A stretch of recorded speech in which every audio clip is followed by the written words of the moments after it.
இன்னைக்கு நம்ம இந்த வீடியோவில் பார்க்க போகிற விஷயம் கேட்டிங்கன்னா எலிமினேஷன் சேம்பர் எப்போ நடக்க போகுது, எங்கே நடக்க போகுது, எத்தனை மணிக்கு நமக்கு தெரியும் அப்படின்றத தெரிஞ்சுக்கிட்டு, அது மட்டும் இல்லாமல் மென்ஸ் எலிமினேஷன் சேம்பர் மேட்ச்சில் யார் யார் குவாலிஃபிகேஷன் ஆக போகிறா அப்படின்றது ஃபுல் டீட்டெயிலாக நம்ம தெரிஞ்சுக்க போகிறோம். அதெல்லாம் தெரிஞ்சுக்கிறது முடியும். நீங்களும் நம்ம சேனலில் சப்ஸ்கிரைப் பண்ணி வச்சுங்க. இதே போல் இன்ட்ரெஸ்டிங்காக ரெஸ்லிங் பார்க்குற உங்கள் ஃப்ரெண்ட்ஸுக்கு இந்த வீடியோ ஷேர் பண்ணி விட்டுட்டு தொடர்ந்து பாருங்கள்.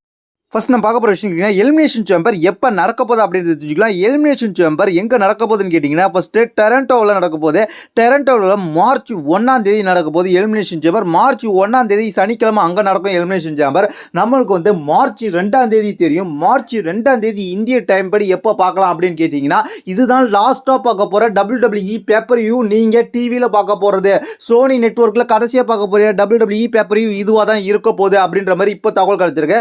டொரண்டோவில் மார்ச் 1ஆம் தேதி அங்கே நடக்க போகுது. மார்ச் 2ஆம் தேதி இந்தியாவில் ஞாயிற்றுக்கிழமை தெரியும். ஞாயிற்றுக்கிழமை தெரிய போகிற இந்த பேப்பர் கோலையில் 4:30 மணிக்கு எப்படி ராயல் ரம்பிள் பார்த்தோமோ அதே போல் 4:30 மணிக்கு பார்க்க ஆரம்பிக்கலாம். First elimination chamber 2025 qualification match நடக்கும்போது அந்த குவாலிஃபிகேஷன் மேட்ச்சில் மொத்தம் 6 பேர் பங்கேற்பாங்க. அந்த 6 பேரில் 2 பேர் குவாலிஃபிகேஷன் ஆயிருக்காங்க. அது யாருன்றதுக்கு ஜான் சினா ஃபர்ஸ்ட் நேரடியாக ஃபைனல் டூர் ஜான் சினா நேரடியாக குவாலிஃபிகேஷன் ஆகிட்டாரு. அதுக்கப்புறம் லாஸ்ட் ராவில் CM Punk versus Sami Zayn இவங்க 2 பேருக்கும் ஒரு மேட்ச் நடந்துச்சு. இந்த மேட்ச்சில் வந்து சிஎம் பங்க் வந்து செமி ஜெயினை தோக்கடிச்சு வின் பண்ணி அதுக்கப்புறம் வந்து 2வது மெம்பராக எலிமினேஷன் சேம்பருக்கு குவாலிஃபிகேஷன் ஆகிட்டாரு. ஃபர்ஸ்ட் ஜான் சினா, 2வது வந்து சிஎம் பங்க் இவங்க 2 பேர் குவாலிஃபிகேஷன் ஆகிட்டாங்க. இதை தவிர்த்து வேற யார் யாருக்கு எலிமினேஷன் சேம்பர் குவாலிஃபிகேஷன் மேட்ச் இருக்குன்றதை தெரிஞ்சுக்கிட்டு அவங்கள யார் யார் குவாலிஃபிகேஷன் ஆக போறா அப்படின்றதையும் நம்ம தெரிஞ்சுக்கலாம். ஃபர்ஸ்ட் அந்த வர வகையில் அடுத்த வர ராவில் கன்ஃபார்ம் செய்யப்பட்ட மேட்ச் என்ன மேட்ச்னு கேட்டிங்கன்னா லோகன் பால் வர்சஸ் ரே மிஸ்டீரியோ இவங்க 2 பேருக்கும் வந்து எலிமினேஷன் சேம்பர் குவாலிஃபிகேஷன் மேட்ச். இந்த மேட்ச்சில் ஜெயிக்கிறவங்க வந்து ஜான் சினா சிஎம் பங்கு கூட ஜாயின் ஆகிடுவாங்க அப்படின்றதையும் தெரிஞ்சுக்கிங்க. அதனால இந்த மேட்ச்சில் வந்து யார் ஜெயிக்கிறதுக்கு அதிகபட்ச வாய்ப்பு இருக்குன்னு கேட்டிங்கன்னா லோகன் பால் தான். லோகன் பால் சீட் பண்ணி இந்த மேட்ச்சில் எப்படியாவது ஜெயிச்சிருவார். ஜெயிச்சு போன வருஷம் எப்படி எலிமினேஷன் சேம்பரில் உள்ளர போனாரோ அதே போல் இந்த வருஷம் எலிமினேஷன் சேம்பரில் உள்ளர போயிடுவார். அந்த வகையில் ஜான் சினா, லோகன் பால், அதுக்கப்புறம் வந்து சிஎம் பங்கு இவங்க 3 பேர் இருப்பாங்க. அடுத்த யார் குவாலிஃபிகேஷன் மேட்ச்னு கேட்டிங்கன்னா செத் ரோலின்ஸ் வர்சஸ் ஃபின் பாலர் இவங்க 2 பேருக்கும் எலிமினேஷன் சேம்பருக்கான குவாலிஃபிகேஷன் மேட்ச். இந்த மேட்ச்சில் யார் ஜெயிக்கிறதுக்கு அதிகபட்ச வாய்ப்பு இருக்குன்னு கேட்டிங்கன்னா இப்போதைக்கு உள்ள ஸ்டோரி லைன் படி செத் ரோலின்ஸ்க்கு அதிகபட்ச வாய்ப்பு இருக்குது. ஏன்னா அவரோட ஆப்பனண்ட்டாக இருக்கிற சிஎம் பங்கு உள்ள இருக்கிறாரு. அதனால ஸ்டோரி லைனை நல்லாவே இன்ட்ரெஸ்ட்டாக கொண்டு போகும் விதமாக WWE இதை பண்ணுவாங்க.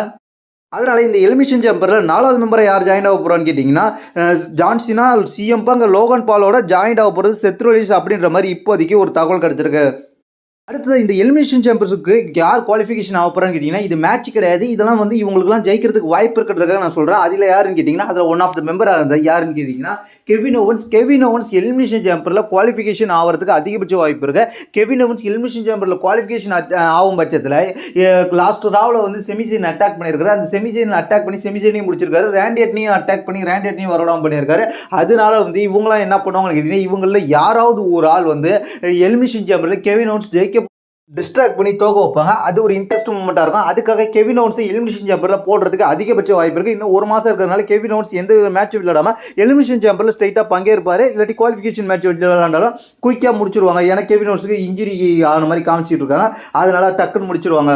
அந்த வகையில் ஜான் சினா, சிஎம் பங்க், அதுக்கப்புறம் லோகன் பால், செத் ரோலின்ஸோட கெவின் ஓவன்ஸும் ஜாயின் பண்ணுறதுக்கு அதிகபட்ச வாய்ப்பு இருக்குது. அடுத்தது எலிமினேஷன் சேம்பரில் ஃபைனல் மெம்பராக இணையறதுக்கு யார் வாய்ப்பு இருக்குன்னு கேட்டிங்கன்னா ராயல் ரம்பிளில் ஏற்படுத்தின தோல்வி காரணமாக ராயல் ரம்பிளில் வெளில தள்ளி எலிமினேட் பண்ணி கான்ட்ரவர்சியாக காரணமாக டேமின் பிரிஸ்டால் எலிமினேட் செய்யப்பட்ட ட்ரீம் மேக்கர் கொஞ்சம் கான்ட்ரவர்சி WWE மேலே கடுப்பு கிரியேட்டிவ் டீமில். அதனால ட்ரீம் மேக்கருக்கு ஒரு வாய்ப்பு கொடுக்கலான்ற மாதிரி முடிவு பண்ணுவாங்க.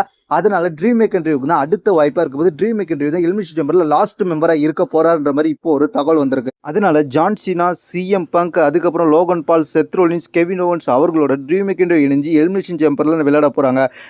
அதை ஜெயிக்கிறவங்க தான் எலிமினேஷன் சேம்பரில் வேர்ல்டு ஹெவி சாம்பியன்ஷிப்புக்கு ரெஸ்ல்மேனியாவில் மோத போகிறாங்கன்ற மாதிரி இப்போ தகவல் கிடைச்சிருக்கு. இதை பற்றி உங்களோட கருத்து கீழே உள்ள கமெண்ட்ஸ் பண்ணுங்க.